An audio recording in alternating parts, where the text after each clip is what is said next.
بسم الله الرحمن الرحیم. ټولو مرګرو کشرانو او روغانی صاحب ټول ته دعا سلام. په انګریزي کې مونږ وایو great things have small beginnings. چې کوم غټ غټ کارونه یې که نه هغه ابتدا د ورکوټې نه کېږي.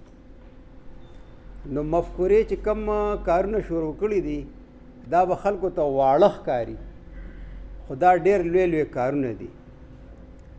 بیا دویمه خبره دا ده چې ادب یا فاین آرټس چې دې ته موږ وایو نو دې کې اووه شیزونه شامل دي. په هغې کې ډرامه ده، پویټري ده، پینټینګ دی پکې، میوزک دی پکې، سکلپچرنګ دی پکې، دا ټول پکې شامل دي. او دا د الله تعالی خاص مهرباني ده چې روغانی صاحب هر یو ته لاس ورچولی دی یا د هغې رهنمایي کوي، نو دا د ټولو نه د خوشحالۍ خبره ده. تر څو پورې چې د موسیقۍ یا د میوزک خبره ده، نو میوزک چې دی دا خو د انسان جون سره تړلی دی. دې کې چې کوم ردم دی، دې کې چې کوم رایمنګ سکیمز دي، نو دا ټول موږ په خپل جون کې وینو. رباب څه د مړ ګډورې یا د توت اوچه تنه ده، خو چې سوز د آدم ورشي هلهنګو کې رباب. نو په دې وجه باندې اوس فرض کا چې کوم د دې رایمنګ سکیمز دی یا ردم دی، نو هغه تاسو هر ځای کې یې که موږ د اوس آرکیټیکچرنګ هم دا هم فاین آرټس کې موږ شامل وو، حالانکې د انجینیرنګ خو دا فاین آرټس دی. نو دا کمره چې جوړه شوې ده دا وګوره یو خاص د دې حد دی، د هغې نه خوا نه شي تللی. د هر یو دیوال بیا دوه دیواله چې یو ځای کوي نو هغې سره داړه چې ورته پرېږدي دا ګلکاران ورته وایي زموږ استادان. نو دغسې چې رباب او طبله او هارمونیم یا څومره شپیلی چې دا یا دا څومره چې دا چې راغونډ شي نو د دې نه کمپوزیشن جوړ شي. او د هغه کمپوزیشن چې دی دا ما چې تاسو ته ووایي چې یاره میوزک د دې څنګه چې دا یو بل سره تړلی داسې زموږ ژوند پخوا چې به یا اوس هم په کلو کې ګوره موږ چې دا خپه چې ته بې ځایه شي یا سړی درز وخوري نو هغه سړی لاړ شي یاره وایي دا چې دا جوړونه یو ځای ته راشي. وایي دا جوړونه چې دي دا هغه سرونه دي، او هغه سرونه چې دي په دې میوزک کې موږ ته خپل کلچر هم ښکاري، موږ ته پکې خپله ژبه هم ښکاري، موږ ته پکې خپل خلک هم ښکاري، موږ ته پکې خپل ولس هم ښکاري. او دا 21مه صدۍ چې ده دا وری ما چې کوم دوه درې ټکي ویلي دي د هغې په رڼا کې دا وایم چې که تاسو او موږ ځان ونه پېژنده نو نور چا ته ضرورت نشته چې ستاسو پېژنګلو خلکو ته وکړي. دا خبر به یاد ساتئ. موږ به خپل ځان په خپله پېژندو.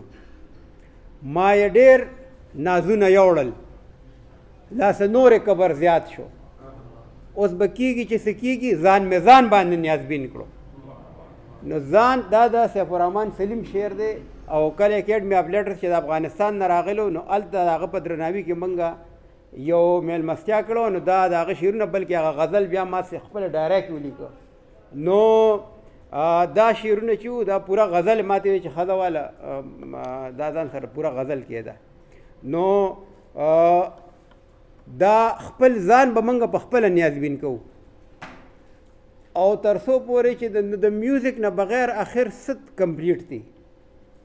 په خبرو کې چې کوم ردم دی زمونږ چې شاعري ده که موسیقي ده او که اواز دی خواږه اوازونه میلوډیس وایسز چې ورته موږ وایو، نو د دې نه بغیر خو تاسو څوک لیدلی دي که هغه زمونږ ګوره دا مذهب چې دی نو دا هم د کلچر یو حصه ده. او بیا کلچر منګه یو ایکسټرنلی او یو انټرنلی. نو دا کلچر ګوره ایکسټرنل دی، دا به منګه خلکو ته ښیو. لکه فرض که اوس زه وایم چې یاره دا مذهب دا د کلچر حصه ده، نو چې منګه مونځ کوو نو د مونځ طریقه ده نو دا خلکو ته ښکاري که نه. منګه پړه کې خو نه چې پړه کې مې مونځ وکړه، نه پاسې د هغې خپله طریقه ده. دغسې ایکسټرنل جامه چې ده زما جامه نو دا خلکو ته ښکاري چې ما څنګه جامې اغوستې دا زما پېژنګلو ده. زمونږ عمارتونه، زمونږ موسیقي، خا د دې موسیقۍ دا چې کله ما ماسټر زمونږ چې دی ماسټر صاحب هغه نه ما انټرویو کوله پخوا ډېر مخکې د فرنټري پوسټ لپاره. نو ما ته دا تپوس کړو چې یاره دا میوزیک غږیږي نو چې د افغانستان کم کمپوزیشن دی هغه کې ډېر خوږوالی دی او زمونږ دا دلته چې دی نو دا دومره خوږ نه دی، د دې به څه وجه وي؟ نو ما ته یې چې ولې دی چې وجه شته که نه؟ وجه دا ده چې میوزیک ابو هوا سره هم تړلی دی. د افغانستان ابو هوا چې دا نو دا دغه ساس سره برابره ده. نو هغه چې هغوی یې څنګه وایي او هغوی کم تړون کړی دی چې و ملنګه یاره کې د قدم رورو، نو تاسې دلته مو وایه دې ځای کې مو غږوئ. خو چې کوم قمرګلې ویلې ده نو د هغې خپل خوند دی. یا ډاکټر ناشناس چې وایي نو د هغې خپل خوند دی. نو هغه خو نورې خبرې دي په هغې باندې موږ نه، خو یو صرف یو خبره درته کومه چې ایم فوسټر یو کتاب دی ټو چیئرز فار ډیموکراسي او هغې کې یو مضمون چې دی نو هغه دی ډس کلچر میټر. چېرې د کلچر ضرورت شته او که نشته، نو بیا په هغې کې دا ټول د میوزیک او د پینټینګ او د سکلپچرینګ او د دې ټولو ذکر چې دی نو هغه دا کړی دی چې پخوا به کم لوی لوی خلک وو، خانان، نوابان، سرمایهدار، د جایداد خاوندان، نو هغوی به د دې فن سرپرستی کوله او ځکه دې به وده موندله تر څو پورې کله چې دغه خلکو چې مټیریلسټک اپروچ راغلی دی او کیپیټلیزم راغلی دی نو هلته خو صرف د پیسې راغونډول دي.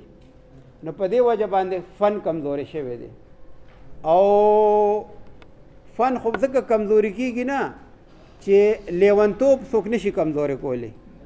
ګنې تاسو حیات روغاني صاحب ته وګورئ یا د ده ملګرو ته ټول چې دا دلته موږ ټول ناست یو، دا ټول هغه ملنګان دي، دا ټول هغه په فن باندې مین خلک دي.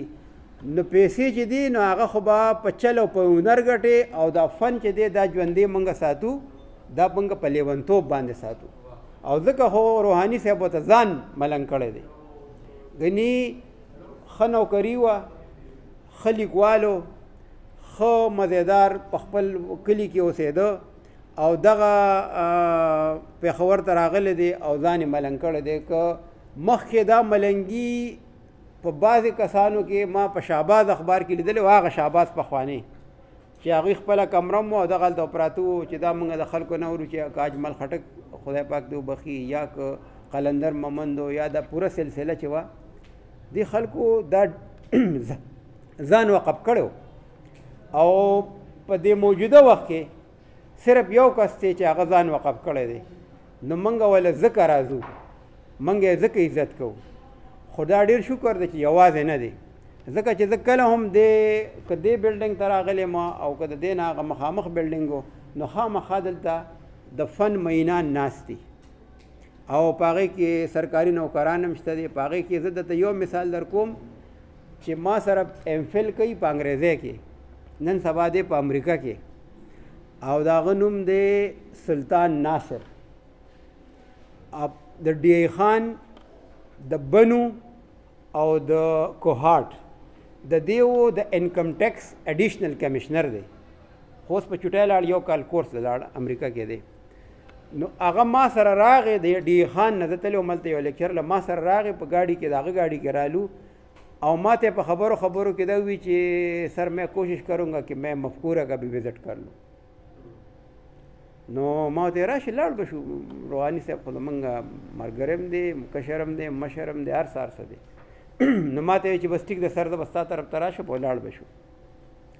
خو بیا هغه دلته سرکاري میټینګ له راغلی بیا چې دی نو هغه چې لاړ بیا د ما ټیلیفون وکړ، ما ته ہاں جی نہیں جی میں تو بس مجھے ٹائم نہیں ملا تو آپ کو میں پک نہیں کر سکا. میں گیا وہاں پہ ان کے ساتھ بیٹھ کیا اور میں نے بہت، حالانکہ ما روحاني صاحب ته ویلو چې هغه به راځي، ما به کېدی شي رانه شي.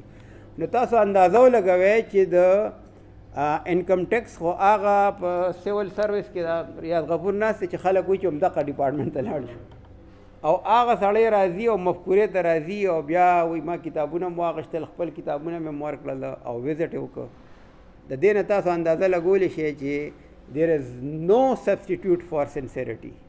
چې کوم اخلاص دی د هغې اخلاص چې دی د هغې څه دویم د هغې هېڅ بدلون نشته دی، د هغې څه عوض نشته دی، او دا اخلاص که تاسو ګورئ نو دغه د مخامخ ناست دی. نو ما خو د خبرو داسې اراده هم نه وه او په دې خبرې هم کېدی شي، خو بهرحال د روغاني صاحب حکم و. صرف یو خبره کوم چې د خپل ځان دپاره ټول عمر له خوند حیراني نه کوي په سترګو کې، ټول عمر له خوند حیراني نه کوي په سترګو کې. غم مه کوه، څوک به یې جواب وکړي، خو سوال یې